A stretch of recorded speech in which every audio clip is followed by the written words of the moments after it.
Bueno, muy buenos días a todos. Hoy en este talk show tenemos a Lali Solórzano, una BFA en Theatre Arts Stage Management con énfasis en dirección de teatro musical de la Universidad de Miami. Lalis ha crecido en los teatros, desde Canto Alegre en su niñez hasta el día de hoy, siendo la productora artística de Citrino Teatro y la directora de la primera producción original de Rent en Colombia. Los teatros son o es lo que más le gusta. Lalis, muy buenos días, ¿cómo has estado? Samuel, muchísimas gracias. ¿Cómo ha estado? Pues reactivándonos entonces un poquito a las carreras en todas partes, volviendo a ver teatro, volviendo a hacer teatro. Entonces estoy muy feliz, pero recuperando el ritmo que se había perdido en la pandemia. Claro, me imagino. Lalis, bueno, para esta entrevista tenía como primer pregunta, ¿qué, ¿cómo defines el crear o qué es el concepto de crear? Crear yo creo que tiene dos etapas. Primero la imaginación, la idea original, soñar algo loco que nadie más ha soñado o que de pronto está basado y adaptado en algo que alguien ya soñó también. Y la segunda es llevar esa idea a la realidad, lograr que suceda, tratar que suceda, buscar a las personas que hagan que suceda, que te puedan ayudar a que suceda. Para mí eso es crear. Muy interesante tu descripción y quisiera añadir a esto que cuando Lalis menciona buscar también a las personas que ayuden a crear, a la par está su hermana que le ha ayudado a crear Citrino Teatro. De pronto Lalis nos puedes comentar un poco sobre qué es Citrino, cómo lo creaste para que los oyentes se pongan en contexto. Mira, yo creo que definitivamente en los inicios la mano derecha de mi hermana como productora ejecutiva ha sido esencial, porque no solamente su trabajo, su conocimiento y sus quehaceres desde otras áreas muy diferentes a las mías también, ella como abogada en la industria del entretenimiento, le aporta y hace que las cosas se hagan realidad. Pero no solamente Cata, yo soy una fiel defensora de la colaboración, de los procesos colaborativos. El teatro musical sería imposible hacerlo una sola persona, imposible. Se necesitan muchísimos conocimientos diversos para lograr sacar un espectáculo de esos tamaños adelante. Entonces son los diseñadores, son los compositores, son el equipo de dirección, el equipo coreográfico, los artistas que hacen parte del show. Entonces es muchísima gente la que se necesita para que una creación se haga realidad, para que pase de ser únicamente una idea a una realidad, a una producción, algo que podemos ver, sentir, tocar, probar. Sí, bueno, y ya que das unos adjetivos acerca de qué es el crear, quisiera pasar entonces a la segunda pregunta. Si entendemos el crear como algo colectivo, como algo que sobre todo en el teatro musical no se puede hacer desde una persona, sino tanto compositores como las personas de luces, de sonido, la parte legal, etcétera. Si crear fuera una persona, cómo lo describirías, tanto física como intelectualmente? Yo creo que es una persona andrógina primero que todo, es una persona sin sexo, no binaria, es una persona que es un niño chiquite. Me imagino una persona de unos 7 10 años, pero como si hubiera vivido ya muchas vidas, como si tuviera un conocimiento ancestral demasiado grande, pero no perdiera la magia de ser niño, de soñar, de imaginar sin miedo, sin limitaciones, sin soñar con restricciones, sino soñar, sencillamente soñar, soñar e imaginarse mundos nuevos, cosas nuevas, historias nuevas, pero siendo una persona muy observadora, y muy, sí, como con un conocimiento de otras vidas, o sea, como con esas cosas de la niñez, pero también la sabiduría de la vejez. Así me lo imagino. Y lo que te digo, es ni hombre ni es mujer. Sí, claro, el crear no es o si lo llegásemos a definir como una persona, el crear no tiene un género, simplemente es lo que es. Y vi en las historias que publicaste que estaba en Nueva York, en Miami, y dices que crear es esa magia, es como ese espíritu de un niño, es esa forma de sorprenderse, esa capacidad de impresionarse tanto con lo poco como el Central Park en sus árboles, a pesar de lo grande que es, con sus pájaros, o Miami con el gran océano que tiene y vi que estabas allá, que es, o sea, esta ciudad veo que te impone, que te ayuda a despertar esa creatividad, que te vuelve a ser ese niñe, esa persona que simplemente vuelve a soñar, vuelve a despertar esa creatividad. Entonces, si nos quisieras contar de pronto por qué estas dos ciudades en particular, no sé si de pronto tengas más en tu repertorio o haya otra ciudad que te inspire tanto como estas dos, pero ¿por qué estas dos ciudades? Yo soy una persona muy nostálgica. A mí los lugares que he recorrido y por donde he pasado me tocan muchísimo el corazón porque yo creo que uno es esos lugares recorridos, uno es un pedazo de cada de esos lugares. Yo viví en Miami 6 años, entonces para mí Miami es muy importante porque además en Miami fue donde me gradué como profesional en mi oficio, entonces es el lugar en el que crecí muchísimo, en el que aprendí muchísimo, en el que si pudiera devolver el tiempo vuelvo a estudiar, es más, si pudiera volver a estudiar lo mismo hoy, feliz voy y vuelvo a estudiar, feliz vuelvo donde mis maestros, feliz vuelvo a los teatros en los que trabajé, feliz vuelvo a los equipos de producción con los que trabajé. Entonces Miami me conecta definitivamente y Nueva York pues es Nueva York, es que Nueva York es el lugar para inspirarse. Yo ya perdí la cuenta de cuántas veces he ido a Nueva York. Cuando vivía en Miami trataba de volarme al menos mínimo cada 6 meses. Estoy hablando que yo puedo haber ido a Nueva York ya más de 20 veces y las 20 veces me encanta volver a caminarme todo como si fuera la primera vez, me encanta ir al mismo cafecito donde me compro lo que ya sé que me gusta y ver teatro, si uno poder llegar a un lugar del mundo en el que hay más de 40 teatros encendidos, trabajando, haciendo espectáculos en el que los teatros se llenan, ver los teatros llenos, en el que es difícil encontrar boletas, es como el paraíso para mí. Es como, ay, existe un lugar en el mundo en el que pasan lo que nos soñamos que pase. Qué bonito eso, qué bonito volver a ver cómo la industria artística se reactiva después de todavía, incluso para Colombia, un momento tan difícil en donde el arte está apenas despegando con un aforo muy reducido. Veo que Lali es alguien que la nostalgia, como ya nos dijo antes, la invade. Por lo tanto, Lali, ¿cuál es la banda sonora que te acompaña en ese momento que llegas a Nueva York? O sea, llegas a Nueva York y hay una banda sonora que se activa en tu vida o qué es esa música que acompaña ese momento. En Nueva York, cuando aterrizo, hay una canción que me gusta que es The Lullaby of Broadway. La versión de Tony Bennett me encanta. Y hay otra canción que también me gusta que es Broadway Here I Come, de la versión de Smash, que fue una serie musical. Esas dos canciones me gustan mucho, pero también tengo un playlist. La verdad es que para mí es súper difícil decir como una sola canción. Nada, además soy lo más diverso del mundo. O sea, oigo Ricarena, teatro musical, Chopin, eh, ¿qué más? Carlos Vives, obviamente, que me fascina. Entonces soy súper diversa en mis bandas sonoras. Pero cuando llego a Nueva York, obviamente se me despierta más ese instinto del teatro musical y pongo mi playlist de lo mejor de Broadway y me gusta oír todo desde los inicios, desde Alex Ragtime y me quedo ahí oyendo puro teatro musical. Claro, no, me imagino. Esas bandas sonoras que nos acompañan son un pilar fundamental. Yo digo que para acompañar como cada momento, porque la música de cierta forma nos transporta a unos momentos, a unas particularidades en el tiempo que solo la misma música es capaz de hacer. En Total, mi e caso, inspiran. Por ejemplo, en Nueva York, cuando estoy caminando, me gusta oír esas canciones que son como up tempo, que son emocionantes, esas canciones de Broadway. Pero cuando estoy creando, cuando me siento a crear, me gusta exponer algo más tranquilo. Y hay una canción que cuando estoy como abrumada y quiero como relajarme y oír música y como poderme poner en actitud creativa, es cuando nadie me ve de Alejandro Sanz. Esa me gusta muchísimo, muchísimo. Esa como que me deja soltar.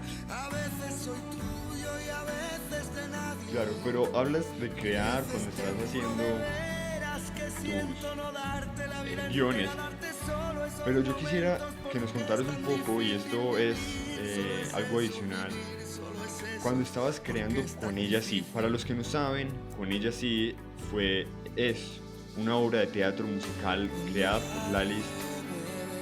Lalis, cuando escribes Con ella sí, en ese momento, ¿cuál es la banda sonora que pasa por ese instante y en qué piensas? En ese momento estaba muy inspirada porque había acabado de salir de los Tony Awards, estaba en Nueva York, tenía vuelo a las 5 de la mañana, entonces tenía que estar a las 3 de la mañana en el aeropuerto, en La Guardia. Y entonces yo termino los Tony, salgo con unos amigos, todo. Me había visto ese fin de semana Fan Home, además un musical muy bonito que me había gustado mucho en un formato muy diferente a lo que estaba acostumbrada a ver en Broadway, menos actores en el escenario, una producción digamos que más pequeña, más sencilla, pero impecable, genial.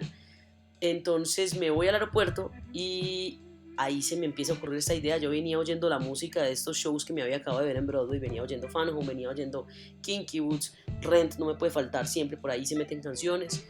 Y llego al aeropuerto y se me viene una idea a la cabeza, y me voy, pido una servilleta en un Dunkin' Donuts que había ahí, y entonces me tocó comprar una botella de agua, me dieron servilletas y escribí Con ella sí en esa servilleta. Pero ahí yo creo que casi que paré la música. Para poder escribir me tocó, ya me desconcentraba antes la música de los otros musicales. Y ahí empecé a escribir toda la idea original, el argumento de Con ella sí. Y cuando terminé, viajé, llegué a Miami, se lo mandé a Cata y de ahí se lo mandamos ya, como te digo, al equipo creativo, al compositor, y a Mona Purnoy y Danny Merritt, que fueron finalmente pues ya quienes escribieron los diálogos precisos del guión, acompañados de nosotros y con la traducción nuestra también, pero ya me senté con ellos y viajé a Los Ángeles, tuvimos varios procesos creativos también, y la música de todo. O sea, yo me acuerdo que hacíamos como referentes de cómo queríamos que sonaran las canciones con el compositor, como esto es más o menos esta canción de Broadway, esto es más o menos esta otra, para poder inspirarnos. Entonces es una banda sonora bastante extensa. No, pero es impresionante. Bueno, no la he visto, pero sí la he escuchado. Y es pura nostalgia. Es que desde que se escriba en lo físico, es decir, en una servilleta, ahora en la época en la que todo es en el celular, en el computador, cuando tenemos una idea la escribimos en el computador o en el mismo celular, y que te hayas tomado el tiempo de escribirla en una servilleta, eso es la nostalgia en el acto. Algo, ¿Sabes qué sí. me pasa? Y no sé si es bueno o malo, pero no soy capaz de escribir, pues como las cosas creativas, no soy capaz de hacerlas ni en el computador ni en el celular.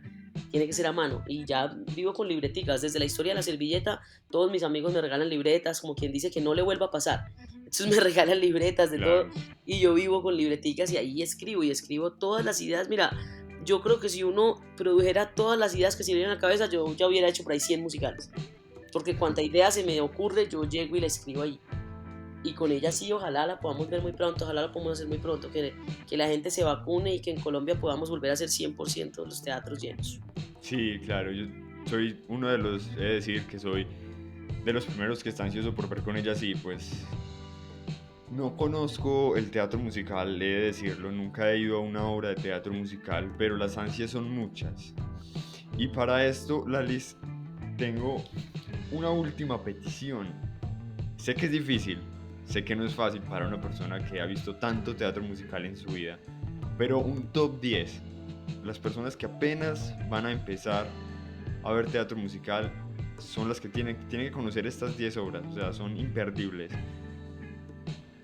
Sin orden, no tiene que tener un orden de mejor a menor, porque sé que ya es pues imposible, diría Esa es yo, la pero pregunta que más odio en las entrevistas, pero y eso que me la pusiste un poquito claro. más fácil diciendo 10. A veces me han dicho, ¿cuál es tu musical favorito? Y no puedo, es imposible. Sí, es No, que no he soy visto que en capaz. las historias se ponen, te preguntan una obra de musical favorito y quedas en un lapsus de decir, No, no, no puedo, no, no. no puedo. O sea, de verdad, ya lo he intentado. He hecho el ejercicio de escribir mis favoritas y tratar de escoger cuál es esa grande y no he podido. A ver, voy a intentar como por importancia en la historia del teatro musical y por importancia como en mi conexión también con el teatro musical. Tengo que decir Rent, obviamente, primero porque la amo, porque me conecta a mí, porque creo que es una obra que marca también una diferencia muy grande en la historia del teatro musical, y es salirse de esa estructura todavía tan operática, tan tradicional del teatro musical que llevábamos, el teatro musical clásico. Y Jonathan Larson primero dice: yo voy a hacer una musical rock, voy a hacer una ópera rock. O sea, voy a salirme de los mismos sonidos que llevamos oyendo en el teatro musical por muchísimo tiempo y voy a hacerlo rock.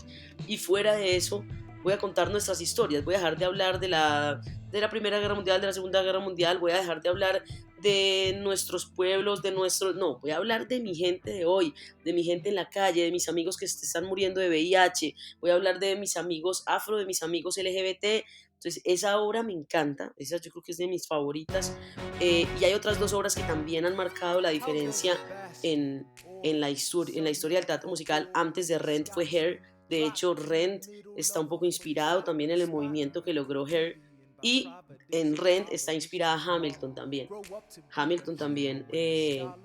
Hamilton y In the Heights son las dos obras maestras de Lin-Manuel Miranda, y él dice que también decidió llevar sus instintos y eso inspirado en la obra de Jonathan Larson. Es más, ahorita pueden ver que Lin-Manuel está dirigiendo y produciendo Tic Tic Boom, que es la única otra obra que dejó Jonathan Larson porque se murió al estrenar Rent.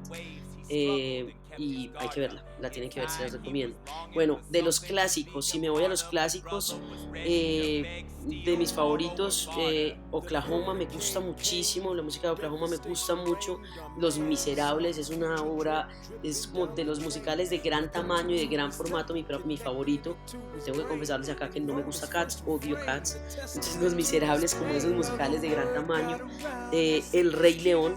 El Rey León, ¿por qué? Porque yo creo que es el primer paso para muchos, y no nos podemos olvidar de eso y no podemos menospreciar estas obras que de pronto son más comerciales, que son Disney, pero que son las que nos traen a los niños al teatro y nos traen a las familias al teatro. Entonces creo que tienen un papel fundamental también en el teatro musical.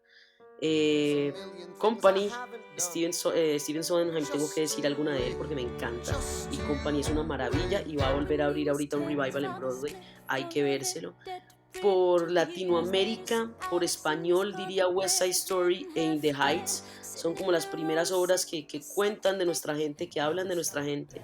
Y eso es chévere. Eh, el Mago de Oz en cine, Wicked el musical, también. Esas son dos que no pueden faltar. Obras LGBT que no pueden faltar, de historias nuestras, Fan Home, Kinky Boots, me gusta muchísimo también. Tienen una música, Kinky Boots tiene una de mis canciones favoritas con la que lloro. I'm Not My Father's Son es divina, es espectacular. Fiddler on the Roof me gusta muchísimo también. Come From Away me gusta muchísimo. No, ya me pasé las 10, estoy segura.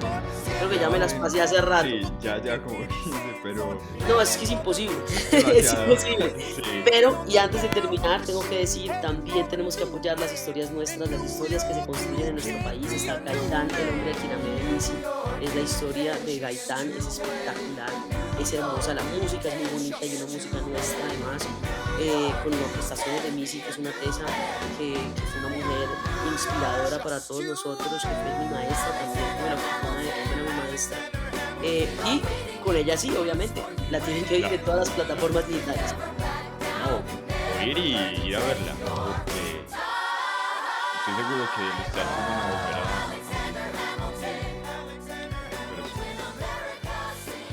Que así sea, ojalá. Comenta Lalis la cantidad de teatros que se están abriendo en Estados Unidos y la cantidad de obras que hoy por hoy se presentan. Por ello, la invitación es una vez más a que apoyemos el teatro, tanto local, para que esta industria crezca y sean más, sobre todo los niños, que le apuesten al arte y que dejen el miedo a decir que el arte no se puede vivir, porque sí se puede, sí hay gente que le ha apostado. Tenemos aquí una muestra que es Lalis, que le ha apostado al arte y que le ha tocado sufrir para que Citrino llegue a donde está. Les quisiera compartir algo, y es lo siguiente. Lalis en una conferencia, que tuvo con la Universidad Débora Arango, comentaba que es muy impresionante llegar de Miami, donde están todos los recursos, a llegar a Colombia, en donde son un poco escasos. Dale, si quieres, nos cuentas un poco sobre esa experiencia y ese choque de decir, llego con todas las energías, toda la creatividad, todas las ganas de hacer, a llegar a Colombia y decir, vamos a seguir haciendo, pero ¿con qué te encuentras?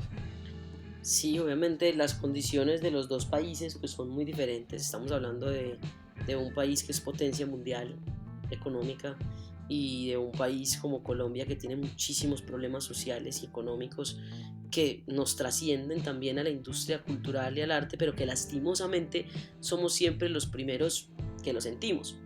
A los primeros a los que no recortan presupuesto, a los primeros a los que, bueno, a los que nos cierran literal del todo los teatros y no nos ven como una primera necesidad.